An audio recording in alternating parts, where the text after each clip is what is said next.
الحمد للہ رب العالمین والصلاة والسلام علی الانبیاء والمرسلین اعوذ باللہ من الشیطان الرجیم بسم اللہ الرحمن الرحیم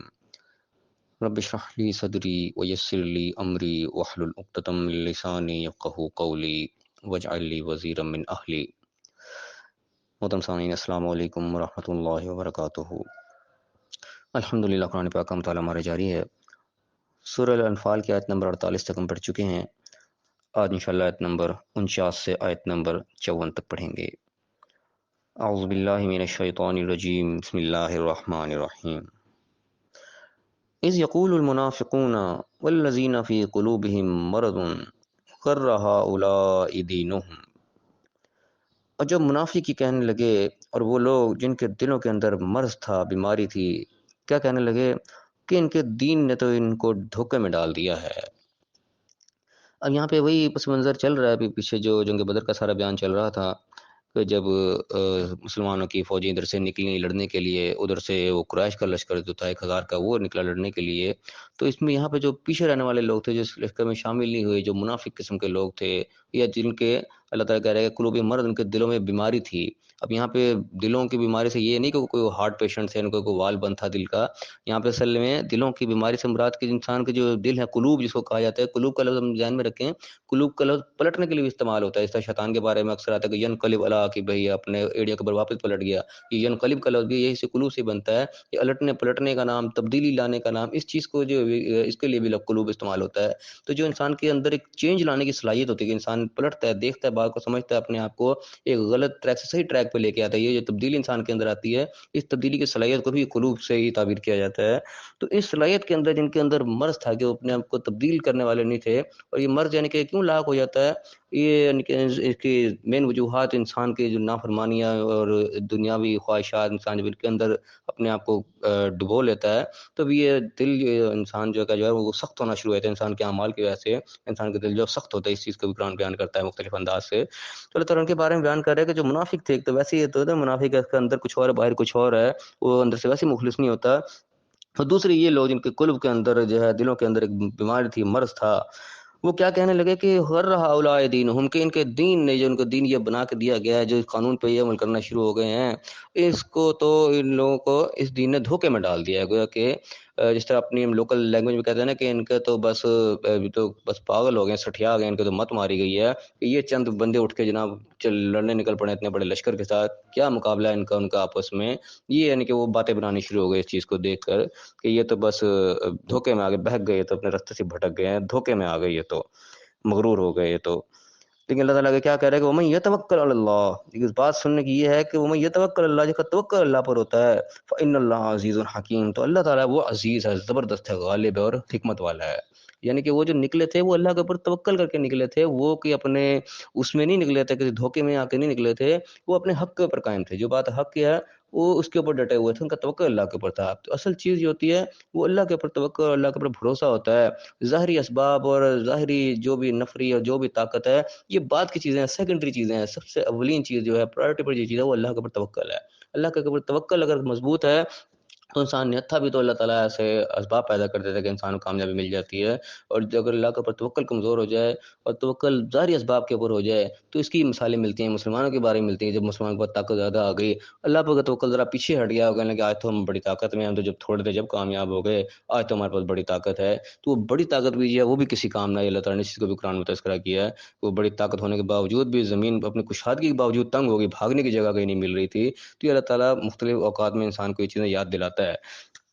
یہاں پہ اللہ تعالیٰ بات بتا رہا ہے کہ باتیں بنانے والے باتیں بنا رہے تھے کہ دھوکے میں پڑ گئے، لیکن اصل چیز ہے وہ اللہ کے اوپر توکل ہے۔ جب اللہ کے اوپر توکل انسان کا مضبوط ہوتا ہے، پھر انسان کا عمل مضبوط ہوتا ہے، اور پھر وہ اللہ کے سپرد ہوتا ہے چیز ہے۔ اللہ تعالیٰ جو ہے وہ عزیز ہے، اصل غالب اللہ ہے، وہ حکمت والا ہے۔ تو ہمارا کام یہ ہے، جو بھی چیز ہمارے سامنے ہے، جو اس معاملے پر ہمیں اللہ کا حکم واضح ہو جائے، پتہ ہے جو اللہ نے بات یہی کہی ہے، تو اب انسان کے دل نے گواہی دی تھی، انسان کے ضمیر سے آواز آ گئی کہ نہیں، اصل حق بات یہی ہے جو اللہ نے فرمائی ہے، تو اس کے اوپر انسان کو ڈٹ جانا چاہیے، کاربند ہو جانا چاہیے، کہ اللہ پہ توکل کر دینا چاہیے کہ یا اللہ ٹھیک ہے، جو تو نے بات سمجھائی ہے اس کا تو تقاضا یہی ہے، تیری حکمت بھی یہی بتا رہی ہے، تیرا دیا ہوا علم بھی یہی بتا رہا ہے کہ موقع پہ ہونا تو یہی چاہیے۔ اب بظاہر چاہے نقصان نظر آ رہا ہے، چاہے کچھ بھی نظر آ رہا ہے، یا اللہ وہ تیرے سپرد ہے، اب تو نے کرنا ہے جو کرنا ہے، مجھے تو جو تو نے حکم دیا میں تو اس کا پابند ہوں۔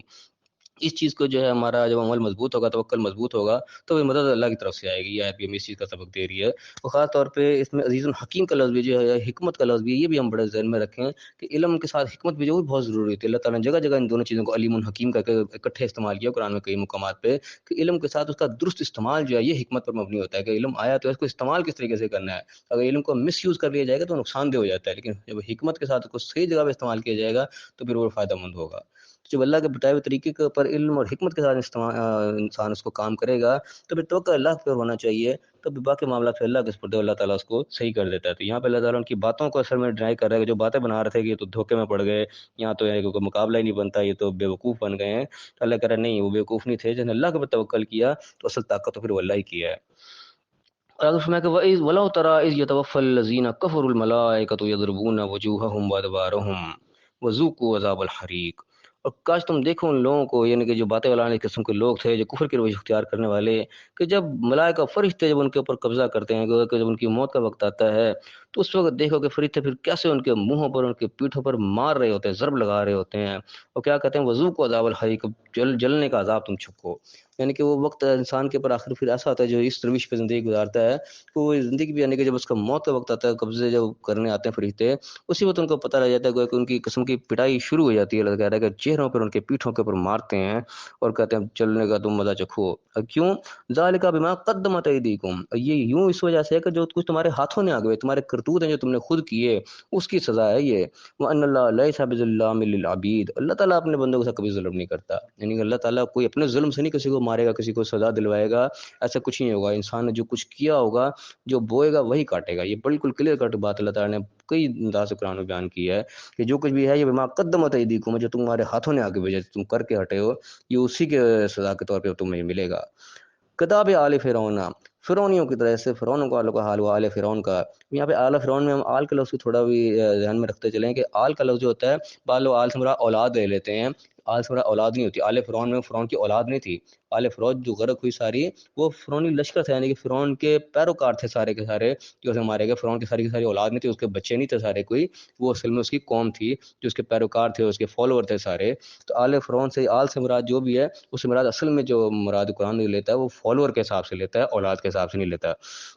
تو اللہ تعالیٰ کتاب آل فرعون، فرعونیوں والا جس طرح کا حال ہوا، والذین من قبل، مجھے ان سے پہلے بھی تھے، کیا ان کا جرم تھا؟ کفروا بآیات اللہ، انہوں نے اللہ کی آیات کا انکار کیا۔ اللہ جو نشانیاں دیتا تھا، اللہ کی نشانیاں، یہ قرآن کی جو شکل میں جو اللہ کی کتابیں نازل ہوئی وہ بھی، اور اس کے علاوہ دنیا کے اندر جتنی نشانیاں جو انسان اپنی آنکھوں سے، حواس خمسہ سے دیکھ سکتا ہے، سمجھ سکتا ہے، یہ سب آیات ہوتی ہیں، سب نشانیاں ہوتی ہیں۔ اللہ کی آیات کو انکار کرتے تھے تو کیا ہوا؟ فأخذهم اللہ بذنوبہم، تو اللہ تعالیٰ نے ان کے گناہوں کے، ان کے ذنوب کے سبب ان کو پکڑ لیا۔ جب وہ گناہ کرتے تھے، سارا کچھ دیکھتے بولتے بھی جو ہے وہ آیات کو اگنور کرتے تھے، انکار کرتے تھے، پھر گناہ بھی گناہ کرتے تھے، تو اللہ نے ان کے گناہوں کے سبب ان کو پکڑ لیا۔ ان اللہ قوی شدید العقاب، بے شک اللہ تعالیٰ قوی ہے، زور آور ہے، اور شدید العقاب ہے، بڑا سخت جو ہے عقاب، عقب یعنی کہ پیچھا کرنے والے، اس کے کہتے ہیں کہ انسان بھاگ نہیں سکتا اس کے آگے نکل کے، کوئی اس کو ہرا نہیں سکتا، پکڑ لے گا، کہیں نہیں بھاگ سکتا انسان اس کی گرفت سے، بڑی زبردست جو ہے گرفت کرنے والا ہے، عذاب دینے والا ہے۔ اب فرعون کے بارے میں یہاں بتایا جا رہا ہے کہ فرعون کی کتنی طاقت ہے، اپنے آپ کو خدا کہتا تھا،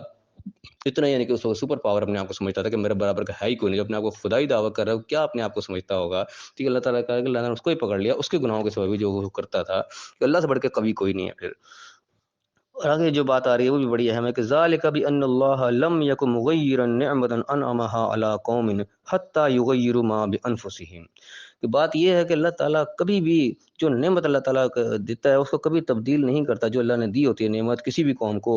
حتی یغیروا ما بانفسہم، جب تک وہ خود اپنے آپ کو تبدیل نہ کر لیں۔ یعنی کہ انسان اگر صحیح روش کے اوپر جا رہا ہے، اللہ تعالیٰ نے جو نعمت دی، اللہ تعالیٰ نے نعمت کبھی بھی نہیں چھینتا، وہ چاہے سینکڑوں سال بھی اس پہ چلتا رہے، وہ نعمت اس کو ملے گی، نسل در نسل چلے گی، اگر وہ اپنے آپ کو صحیح رکھے ہوئے ہیں۔ جب تک وہ خود نہیں چینج ہو جائیں گے، خود اپنی روش کو نہیں چھوڑ دیں گے، اللہ تعالیٰ نعمت کبھی واپس نہیں چھینتا۔ یعنی کہ اسی چیز کو، یعنی کہ کوئی شعر کے انداز میں کہا جاتا ہے کہ خدا کبھی کسی اس قوم کی حالت کو نہیں بدلتا جب تک وہ خود اپنی حالت کو نہ بدلے۔ یعنی حالت بدلنا دونوں انداز میں ہو سکتا ہے، انسان اگر بری روش پہ جا رہا ہے تو چلتا رہے، اللہ تعالیٰ کوئی ضرورت نہیں اس کو ٹھیک لانے کی، جب تک اللہ تعالیٰ کی نشانی پر وہ عمل نہیں کرے گا، جو اللہ تعالیٰ نے اس کو علم دیا ہے، جو اللہ تعالیٰ نے اس کے وسائل فراہم کیے ہیں اس کو، جب تک ان سے فائدہ نہیں اٹھا رہا، وہ اس کو استعمال نہیں کر رہا، بروکار نہیں لا رہا، تو اللہ تعالیٰ کو خود ہاتھ پکڑ کے کسی کو صحیح لانے کی ضرورت نہیں۔ اللہ تعالیٰ نے جو چانسز دیے ہیں وہ دیے ہیں، سب کو ایکول دیے، ایک جیسے ہی دیے ہیں، اس کی حیثیت کے مطابق، اس کی ضرورت کے مطابق، تو انسان کا کام ہے اس سے فائدہ اٹھائے۔ اسی کہ جو کچھ صحیح روش پہ چل رہا ہے، اللہ تعالیٰ کو کوئی ضرورت نہیں کہ صحیح کو اٹھا کے خام خواہ میں کسی کو جا کے گڑھے میں ڈال دے، وہ خود کوئی حرکت کرے گا ایسی، خود اس کو مس یوز کرے گا،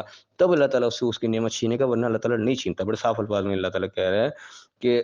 بالکل ایسا ذالک بان اللہ ہے، بات یہ کہ اللہ تعالیٰ لم یکن مغیرن، کوئی تغیر نہیں کرتا، کوئی تبدیل نہیں کرتا، نعمت انعمہا، جو نعمت اس نے دی ہوگی، اللہ قوم کسی قوم کو بھی، حتی یغیروا ما بانفسہم، جب تک وہ خود اپنے آپ کو نہیں بدل ڈالیں گے۔ آگے فرمائے گا وَأَنَّ اللَّهَ سَمِيعٌ عَلِيمٌ، اللہ تعالیٰ سننے والا بھی اور جاننے والا بھی ہے، یعنی کہ ہر چیز جو بھی ہم کرتے ہیں، دیکھتے ہیں، پھالتے ہیں، بولتے ہیں، وہ اللہ تعالیٰ سن بھی رہا ہے، اس کے علم میں بھی ہے، کوئی اس چیز سے باہر نہیں ہے، وہ اپنے سماعت و علم جو بھی ہے اس کے مطابق ہی وہ ہمارے ساتھ ڈیل کرتا ہے، خود سے کوئی ظلم اللہ تعالیٰ نہیں کرتا۔ پھر فرمایا گا کذاب آل فرعون، پھر وہی فرعون کی مثال دی، والذین من قبلہم، جو ان سے پچھلے بھی تھے، کذبوا بآیات ربہم، انہوں نے رب کی آیات کو جھٹلایا، پہلے کفر کا لفظ کا انکار کیا، بعد میں جھٹلا دیا اس کو، فاہلکناہم بذنوبہم، تو ان کے گناہوں کے سبب اللہ نے ان کو ہلاک کر دیا، پھر وہ اغرقنا آل فرعون، آل فرعون جتنے بھی تھے فرعونی، ان کو بھی غرق کر دیا، وہ کل کانوا ظالمین، وہ سب کے سب ظالم تھے، وہ ان کے جتنے بھی ڈبوئے گئے، کوئی ان میں نیکوکار نہیں چل رہا ہے، کسی کو نیک کوئی خام خام ڈبو دیا، نہیں، کل سب کے سب جو ڈبوئے گئے، کل کانوا ظالم، سب کے سب وہ ظلم کرنے والے لوگ تھے، ناانصاف لوگ تھے، اپنے جگہ کو کسی جگہ سے ہلا دینے کو بھی ظلم کہا جاتا ہے، کہ چیز کو اپنے اصل مقام سے ہلا کر کہیں اور کر دینا، اس کو ہی جو ہے ظلم سے تعبیر کیا جاتا ہے، تو سب کے سب وہ ظلم کرنے والے لوگ تھے، اس لیے وہ غرق کیے گئے، اللہ نے کسی کو ظلم سے غرق نہیں کر دیا۔ تو فرعون کی مثال بھی خاص طور پہ اس لیے دی جاتی ہے کہ فرعون ایک بہت بڑی پاور تھا اپنے وقت کی، جس لیے کہ آج کے دور اپنے آپ کو لوگ سپر پاور سمجھتے ہیں، اور بڑے بڑے ملک ہیں جو بھی بڑی بڑی طاقتیں ہیں، تو فرعون اس وقت کی بہت بڑی طاقت تھا اپنے طور پہ، لیکن اللہ کے سامنے کوئی طاقت نہیں ہے، اللہ تعالیٰ پہ قوی ہے، عزیز ہے، اللہ تعالیٰ نے جب پکڑ کرنی ہوتی ہے تو وہ ساری طاقتیں دھری کی دھری رہ جاتی ہیں۔ تو اللہ تعالیٰ میں سمجھنے کی توفیق عطا فرمائے۔ یہ آیات یعنی کہ ہمارے سمجھنے کے لیے ہیں کہ ہم نے کس طریقے سے زندگی کو گزارنا ہے۔ اللہ تعالیٰ نے نشانیاں ہمیں فراہم کر رکھی ہیں، دے رکھی ہیں، دنیا کے اندر بھی نشانیاں دیکھنے اللہ کے موجود ہیں، ہم روزانہ کئی نشانیاں دیکھ رہتے ہیں کہ لوگ کیسے آ رہے ہیں، کیسے جا رہے ہیں، کہاں غلطیاں کر رہے ہیں، کیسے لوگوں کے حالات تبدیل ہو رہے ہیں، کون اچھے سے برے وقت میں جا رہا ہے، برے سے اچھے وقت میں جا رہا ہے، یہ بھی نشانیاں سب اللہ کی آیات ہیں، اور بھی جو اللہ نے قرآن کی شکل میں ہمیں آیات دی ہیں، یہ تو اللہ کا نایاب تحفہ ہے کہ ہم اس سے فائدہ اٹھائیں، دیکھیں اللہ تعالیٰ ہمیں انسٹرکشن دیے ہیں، ہدایات دیے ہیں، کیسے ہمیں اپنی زندگی کو صحیح ٹریک پہ لانا ہے، کیسے اپنی زندگی کو ہم نے گزارنا ہے۔ اللہ تعالیٰ سے دعا ہے اللہ ہمیں توفیق دے، ہم اللہ کی آیات کو سمجھیں، صحیح اس کو اپنی زندگیوں پر لاگو کریں، اس کے مطابق اپنی زندگی گزاریں۔ اللہ تعالیٰ ہمیں صحیح عمل کرنے کی توفیق عطا فرمائے، اور دنیا اور آخرت دونوں جگہ کامیاب فرمائے، آمین۔ وآخر دعوانا الحمد للہ رب العالمین۔